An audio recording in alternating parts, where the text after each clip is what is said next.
Nawala na sa akin si Shelby kaya hindi ako papayag na pati si Miggy mawala sa akin. Kung pera ang gusto ni Kevin, hindi pera ang bibigay ko sa kanya. Aabutin ka ng dilim dito pero hindi mo makikita ang anak mo. Ano ibig mo sabihin? Kevin? Let's go, Miggy. Ay. Kevin! Kevin! Ma'am, excuse me, ma'am. Miggy! Ma'am, excuse. Hindi, sandali lang. Pasensya na po, ma'am. Kevin! Pasensya talaga. Miggy! Wala po, ma'am. Kevin! Stella! Kevin! Stella! Sige na, sige na, sige na. Stella, tama na. Lucy! Kevin, yung anak ko! Gusto ko lang sanang malaman mo na nandito lang ako, Stella. Sasamahan kita hanggat gusto mo. Finally, nakaalis na si Kevin and Lucci. Ma'am, maniwala po kayo, hindi na po dito nakatira si Ma'am Amanda. This is my friend Perry. Na-mention mo before that you wanted to buy a car. Nice to meet you. Nice condo. Piling-pili lang ang nakakarating dito. Maswerte po pala talaga ako. Nga.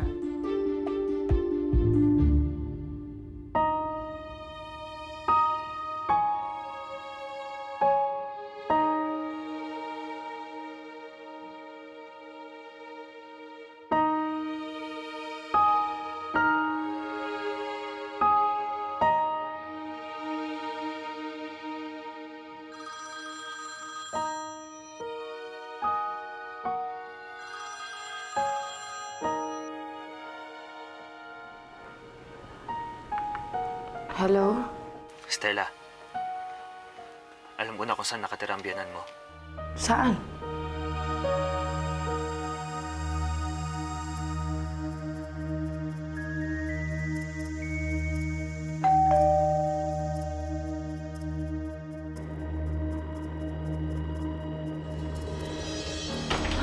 Hello, balaeng hilaw?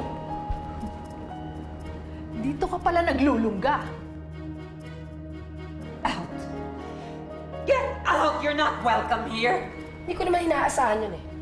Alam ko namang busit na busit ka na sa pagmumukha ko. Pero wala akong pakialam. Kailangan na natin mag-usap. Ano ba kailangan mo? Ano ang address? You think if I had it, ibibigay ko sa'yo? Stella, lubayan mo na si Kevin. Get a life. Ninakaw na nga ng anak mo lahat ng pera ng anak ko. Wala nang itinira. Wala kang konsyensya. Hindi mo man lang sinasabi sa anak mo na mali ang ginagawa niya. Hindi. Dahil para sa akin, that's the wisest thing to do. Ito kasing anak mo ay napakabobo. Eh, lagi siyang naluloko. Kahit naman sino, kahit hindi si Kevin, may isahan din siya. Uy, paminsan-minsan naman, subukan mong maging matalino para hindi ka nagugulangan. Napakasama mo talaga. Ang anak ko na nga ang inaapi ng anak mo eh. Sinisisi mo pa siya? Alam mo ba kung bakit walang hiya yung anak mo? Dahil meron siyang isang inang katulad mo. Walang hiya!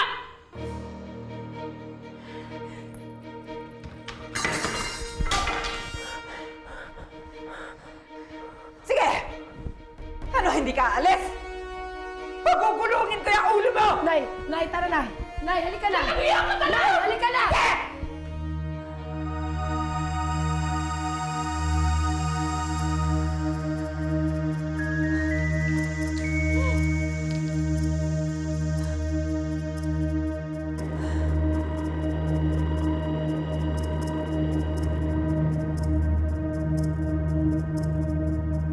Such a dirty girl. I know, yun nga yung sabi niya eh.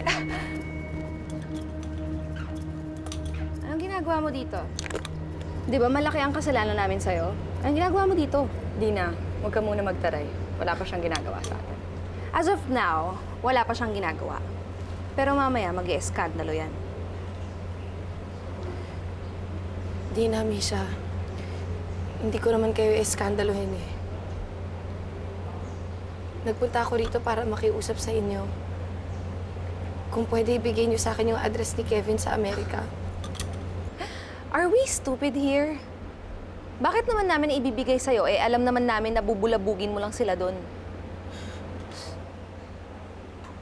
Di na nakikiusap ako. Kung kinakailangan ko lumuhod para lang ibigay mo sa akin yung hinihingi ko, gagawin ko. Kailangan ko lang malaman kung nasaan ang anak ko.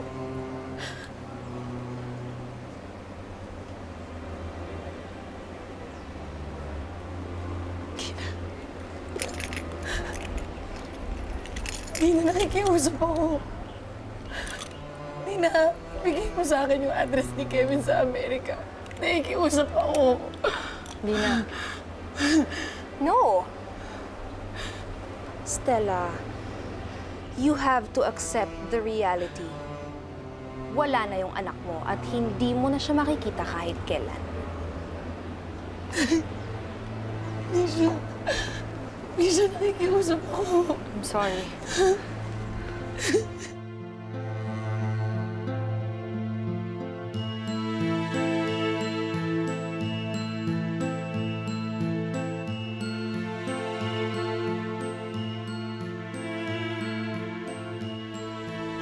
Buti na lang nandito kayo. Nakakasama ko. Nakakausap. Handa kasi kayo makinig sa akin eh. Salamat kasi miss ko na sila Shelby at Miggy. Stella, ano nangyayari sa'yo? Bakit kinakausap mo yung mga yan? Hindi naman magsasalita yan eh. Edgy, ito yung mga paboritong laruan nila Shelby at Miggy. Pag kinakausap ko sila, naramdaman ko na parang kasama ko na rin yung mga anak ko. Ako! Kasi Hoda, hindi ako makapagtayo. Pwede mo ako kausapin. Halika, labas tayo. May bagong tayo doon na restaurant sa kabilang kanto. Kain tayo, halika. Halika na, bili. Halika. Ayoko lumabas, Edgy. Gusto ko nandito lang ako. Gusto ko nandito ako kasama sila.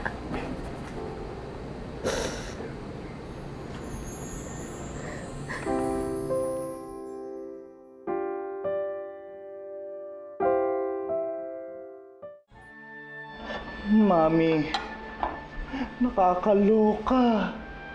Kitang-kita ko kinakausap ni Stella yung manika. Sigurado ka? Opo. Hayaan mo, kakausapin ko siya. Lagi kasing nagkukulong sa kwarto eh. Hinahayaan ko naman dahil alam ko marami siyang iniisip ngayon eh. Okay, Mami, huwag mong pababayaan ha. Huwag mong pababayaan si Stella. Huwag mong palilipasan ng gutom ha. Kasi may kaibigan ako eh. 3 araw hindi kumakain, 3 araw hindi natutulog. Ano nangyari? Namatay? Mami, hindi. Ano ba? Alam ko, sumeksi siya. Okay, gumanda siya. Pero yung 3 araw, oh my God, naloka na siya, Mami! Naloka na siya!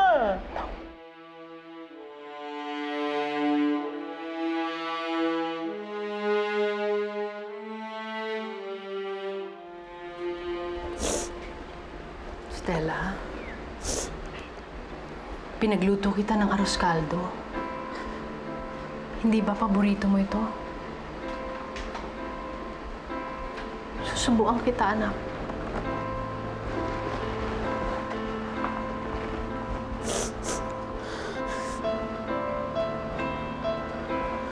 Stella,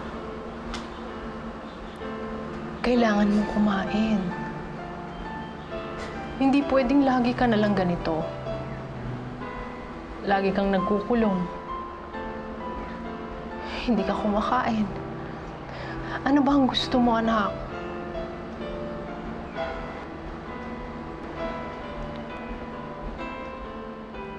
Gusto ko yung mga anak ko.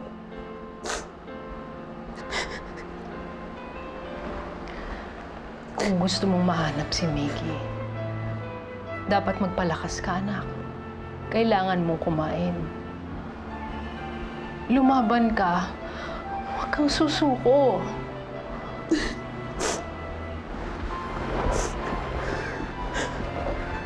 Anak,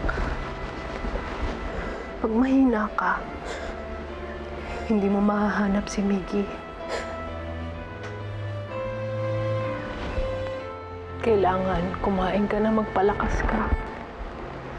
Huwag kang magpatalo sa kanila. Pag hindi mo inalagaan ang sarili mo, walang mangyayari.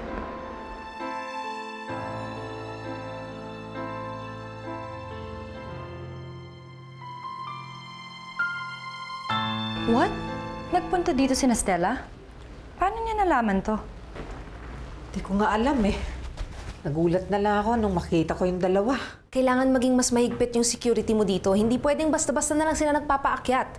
Sigurado ako babalikan ka ni Stella. Hinihingi niya sa akin yung address ni Kevin pero hindi ko binigay. Yun din ang hinihingi niya sa akin eh.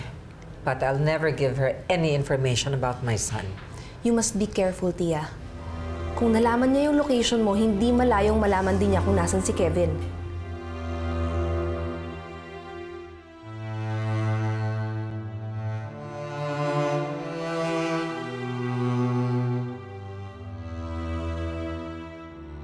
Shelby! Anak! Shelby! Shelby! Shelby!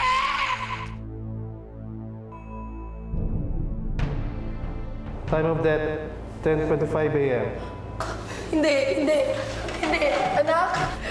Shelby! Ayoko sa'yo, Mami! Hindi ako sasama sa'yo! Bad ka! Hindi kita love! Namatay si Shelby dahil sa'yo! Anak! Kevin! Kevin, maawa ka kayo! Balik mo sa akin ang anak ko! Mickey! Kevin! Stella! Kevin! Stella! Sige na. Stella, tama na. Lucy! Kevin, yung anak ko!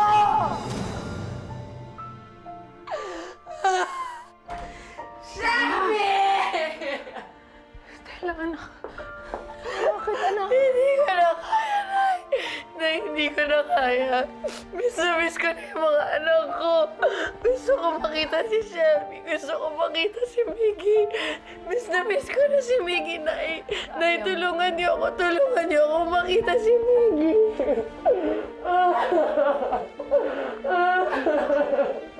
Kaya mo yan, anak.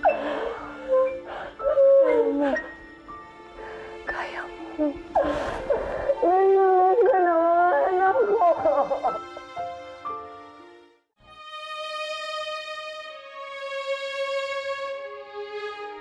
Aling Gloria, kamusta ho si Stella?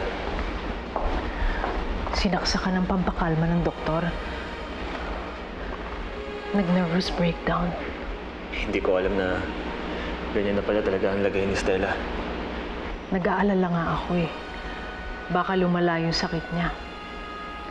Kung nandito lang si Mickey, matutulungan niya ang mami niya na mawala ang pangungulila para kay Shelby. Pero, Mami, anong gagawin natin? Si Kevin tsaka si Lucci, I'm sure hindi na sila uuwi dito. Doon na sila maninirahan. Iniisip ko nga eh, bakit hindi pumunta si Stella sa Amerika para bawiin si Miggy? Oo nga, no? Pero, Mami, hindi natin siya pwedeng pabayaan na mag-isa doon. Lalo na ganyan yung situation niya. Sasamahan ko siya. Kaming dalawa ang maghahanap kay Miggy. Mother, hindi mo nga alam kung saan nakatira doon si Kevin. Saan niyo siya pupuntahan doon? Ang laki-laki ng Amerika.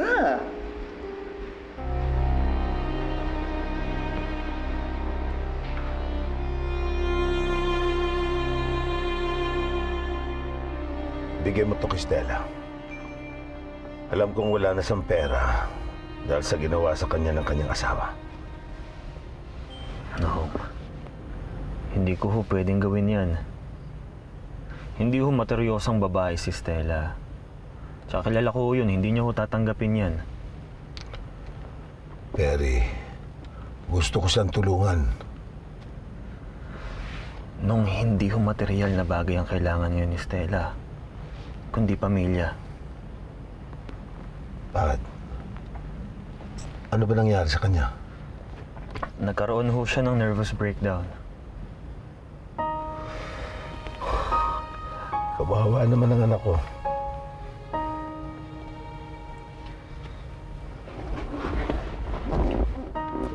Ninong, bakit hindi ho kaya kayong magpakilala sa kanya? Baka ito na rin ho ang tamang panahon para malaman niyo ang totoo. Gustuhin ko man, hindi ko magawa. Dahil binalaan ako ni Gloria na wag ako magpapakita sa anak ko. Nong, tingin ko lang ho to pero Sa palagay ko, may karapatan ho kayo magpakilala sa kanya. Dahil ho, anak niyo siya. Ninong? Okay lang ho ba kayo, Ninong?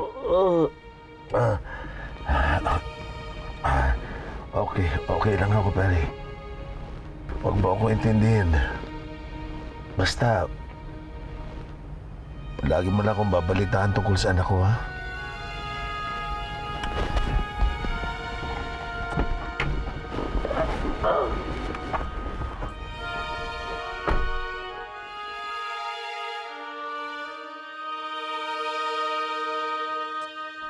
Stella?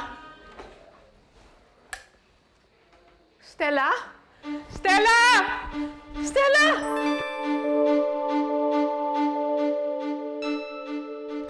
Diyos ko, nasaan kaya ang anak ko? Aling Gloria, wag ho kayo mag-alala. Makikita rin ho natin si Stella. Ganito, ang mabuti pa maghiwa-hiwalay ho tayo. Edgy, pakisamahan si Aling Gloria na maghanap pa. Sige. Ako, pupunta ako sa sasakyan para mas madali natin siya makita. Halika na. Stella! Stella! Stella!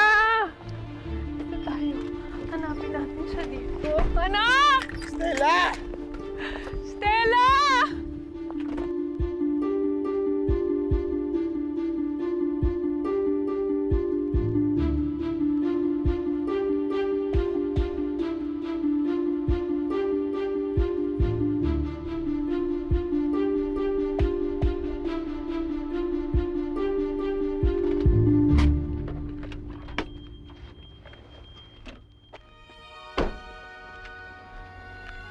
Stella?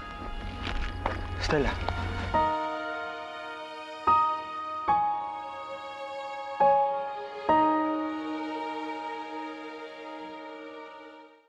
Stella, ano bang ginagawa mo dito sa gitna ng kalsada? Baka mamaya masagasaan ka. Ano ba nangyayari sa'yo? Perry, nakita ko si Shelby.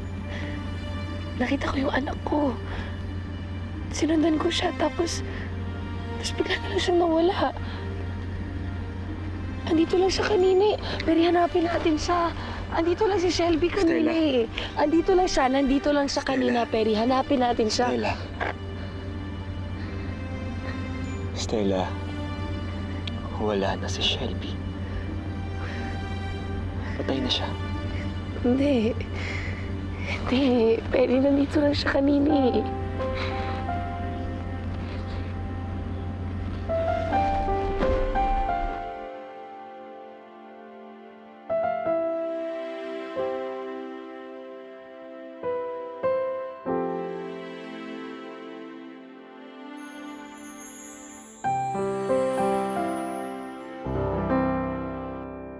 Friend, huwag mo na ulit gagawin yun, ha? Okay? Alam mo bang pwede kang mapahamak dyan sa ginagawa mo?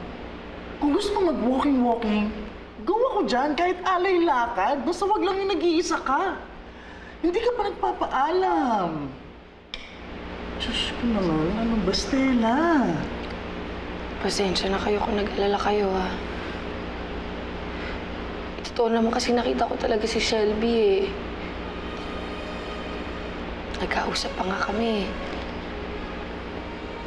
Tapos ang sabi ko sa kanya, si Miggy nandun na sa Amerika. Tapos nalungkot siya. Tapos niyaya niya akong sumama sa kanya. Anak, huwag kang sasama sa kanya. Sabihin mo sa kanya na maging masaya na lang siya kung saan man siya naroon. At huwag kanya kamong isasama dahil kawawa naman si Miggy. Kawawa naman ako. Bakit, Nay? Makikita ko ba ulit si Miggy? Ibabalik ba siya sa akin ni Kevin? Oo, anak. Gagawa tayo ng paraan. Gagawa tayo ng paraan. Talaga, Nay? Makikita ko na ulit si Miggy? Oo, makikita mo siya ulit. Nakikita natin ulit si Miggy. Makikita natin.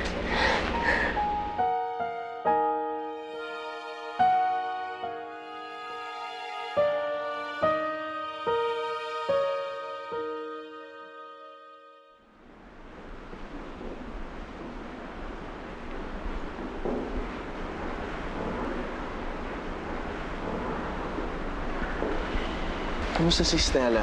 Tulog na po ba siya? Oo. Doon na rin nga ako matutulog para mabantayan ko siya ng husto. Talagang kailangan na nating ituloy ang plano nating pumunta siya sa Amerika. Alam mo, Mami, naisip ko rin yan. Kasi at least kahit papaano, abala yung isip ni Stella eh. Tsaka gumagawa siya ng paraan para mabawi yung anak niya. Nagkakaroon siya ng pag-asa. Ang problema na lang ho natin ay kung saan nakatira ang asawa ni Stella, pati na rin si Miggy. Pero wag ho kayo mag-alala. Ako na hong bahala maghanap ng address nila. Salamat, Perry. Salamat at tinutulungan mo yung anak ko. Wala pong anuman. Ano ho, mauna na ho ako. Sige po. Salamat, Perry. Ingat ka.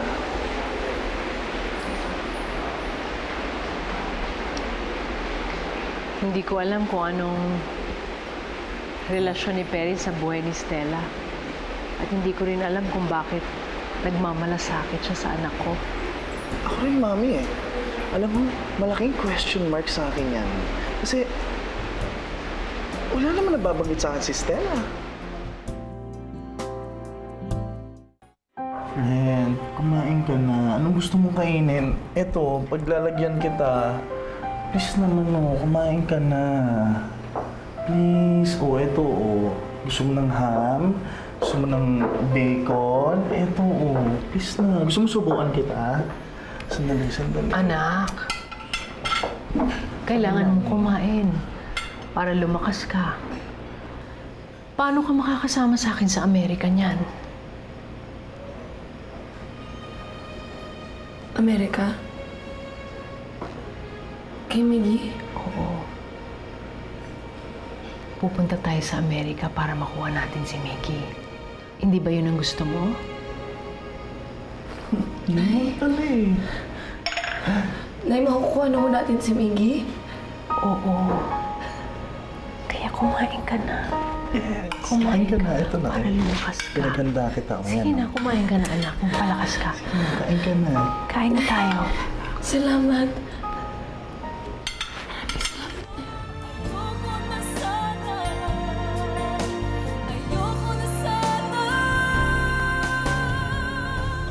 May problema ba? Tinawagan ko kasi yung bahay ng asawa mo dun sa New York. Nakalipat na sila, tsaka nabenta na rin yung bahay. Lumipat na daw sila sa Europe. Hindi mo na makakita yung anak mo. Hindi mo na siya makukuha sa akin. Hindi na Stella. Akin na siya. Mami, bakit niyo po ako pinabayaan? Hindi naman bago Mami. Ma'am! Ma'am Amanda! Bakit? Ano bang nangyayari sa'yo? Si Ma'am Stella po nasa TV. Matakot ka sa Diyos, anak! Kasalanan yan! Shelby, parating na si Mami. Oh my God.